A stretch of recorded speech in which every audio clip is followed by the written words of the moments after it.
welcome to the Tech Show. Coming up this week, we look at that all-new wireless dropper from Fox.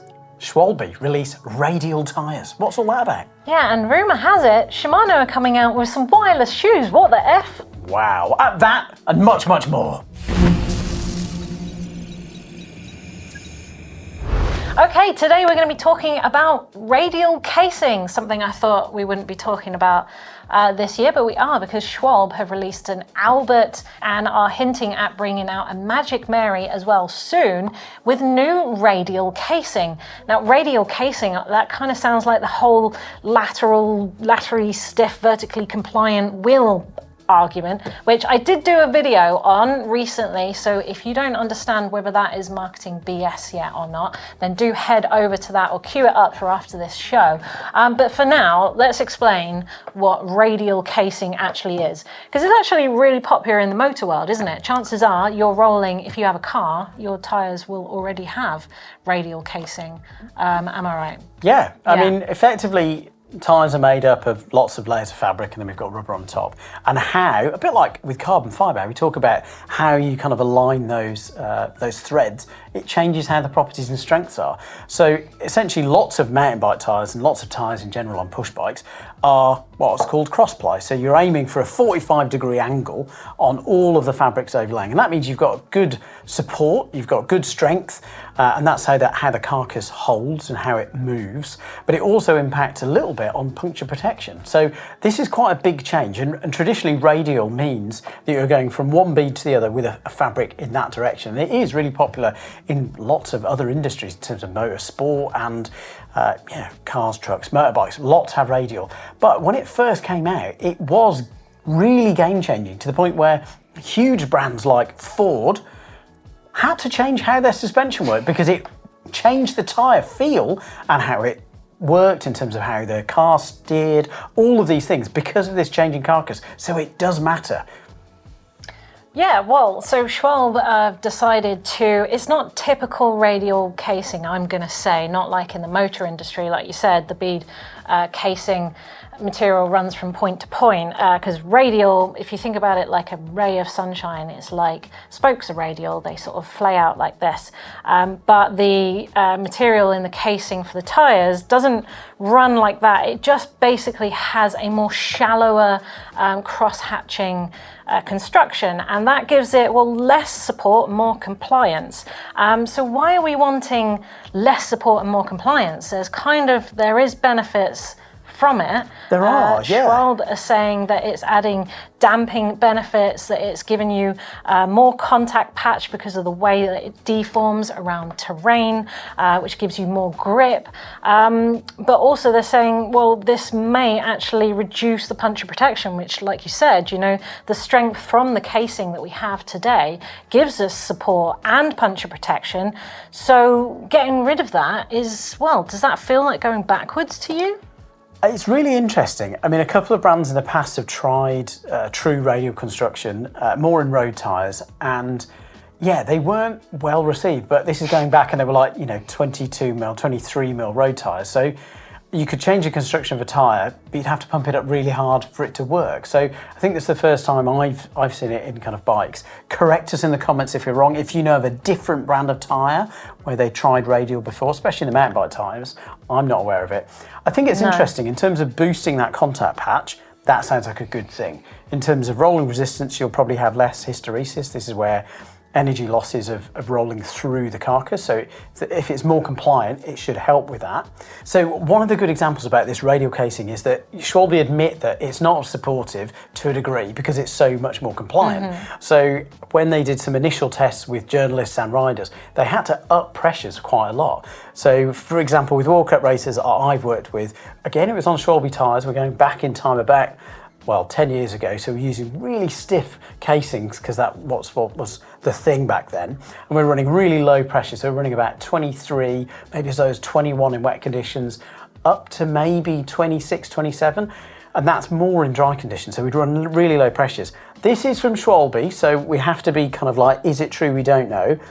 But Pirion, on his wild run in Leger, where he just smoked the whole field in the worst conditions, he was running a radial version of the Dirty Dan He was running it 30 psi front and 31 psi rear. That is wildly high for a downhill tyre. So it's really interesting that they're able to get more grip, but from a less supportive package. It is very counterintuitive.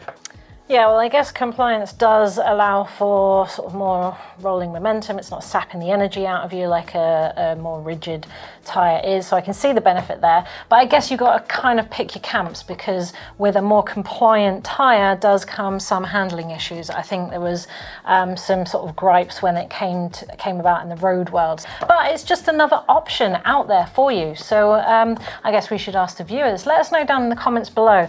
Now that you slightly understand, hopefully you understand what radial casing is, does that sound like something you would like? Would you like a more supple casing tyre that you can run higher pressures in? Let us know down in the comments below. So Fox have released a wireless dropper. Wow. To catch up with RockShox's Axis and obviously Magura with the Viron. This is called the Transfer Neo. So the Neo is the wireless version, or the Neo is the one, if they're Matrix fans, perhaps. Oh, clever, like that. It is a factory series, obviously, because it's top of the range, and that means that it does come top of the range on price tag as well. So we're looking at $859 US for that. But what you're getting is all of the updates that you've got on the previous factory dropper, so that's better clearance, lower stack so that you can get more drop. You've also got more durable and also the sort of the larger size specific stanchion in there as well, so that it's a lot sturdier. And of course now coming with the wireless feature.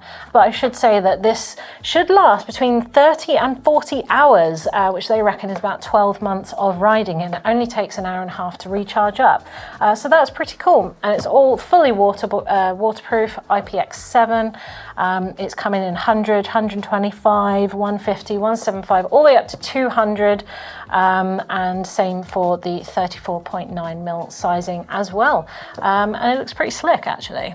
Yeah, it's pretty spendy, but I think moving the battery around is a nice feature. But yeah, tell us what you think. Is it going to be worth the extra money to not get that battery knocked off and to have like a year's battery life? That's incredible. I know, I thought so, yeah. Kona, they're back. We talked about it on a previous show. They never left. Well, I mean, technically there was a moment where they had left, but they have got not one new bike, but they've got two new bikes, and they're eMTBs. They have got the Remote, which is a 160, and then they've got the Remote X, which is a burlier build with 180. Both of them have got the EP8 motor, which, yeah, it'd be interesting if it's had the update straight away, because that new Shimano motor with the update is, yeah, really impressive. I think the logic is that you've got a bike that you can use all over the hill, and then you've got one that's, well, like a downhill bike, but with a motor, which sounds great, even though I don't like downhill bikes. Yeah, better suspension, so better small bump compliance. Both are coil compatible, which I think is a really good thing for an e-bike. Shorter seat tubes, deeper drop, so you can put a longer dropper in, and water bottle clearance. More water bottle clearance. Oh, well, that's good. Battery cover is now more weather and debris resistant. Interesting. Yeah, I think that's really exciting. I like that. Thoughts on the e-bikes? More? Less? Let us know in the comments. They do look very Kona-ish, good Kona colours. In the other wireless news, Shimano have dropped a patent. Well, we sort of discovered a patent that Shimano have submitted for wireless shoes. Wireless shoes? I mean, yeah. Wow. I mean, firstly, I thought, what, are they tying themselves up?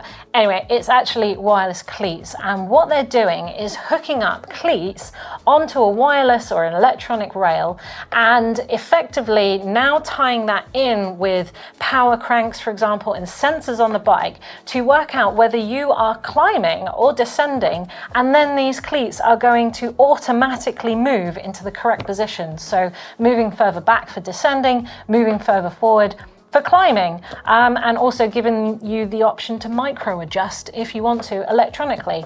I mean, I know it's a faff to set up cleats, but really, do we need automatic cleats? What? ever next? Yeah, similar kind of related of kind of wireless components. Archer Components are a little brand that made a little adapter to make, well, lots of shifters wireless cable ones. Have closed their doors. It's a bit of a shame, really. They did some really good conversions. So yeah, parts are being sold off. But there are a couple of brands out there, we saw them at Eurobike, that are making wireless shifters. So it's not just Shimano and SRAM, there's more coming too. Interesting. Shame to lose them though, because they allowed you to convert an existing derailleur into wireless. That was really unique. Also in the other news, Tahnee Seagrave releases a signature clothing collection with Fox, obviously showing us her love for pink in both casual and riding clothes. Very cool. Loving that she's making pink cool again. Ibis said they've improved the efficiency of their manufacturing process, which means they can pass that saving on, so that they've slashed the prices of the XE. So that's their, well, they've got two versions of the XE, their XE bike. They've got a made in America one and they've got a kind of made in Asia one.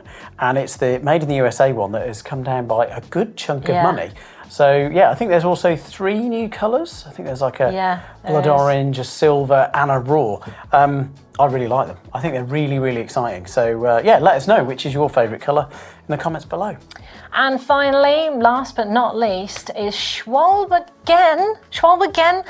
Basically, they've reached their 1 million tyre mark in their sort of sustainability project, which effectively means that they have taken in 1 million tyres, recycled them and put them back into reuse into new products. So I'm really, hats off to those guys for actually making this happen, and hopefully some other brands will start to do it too as a result.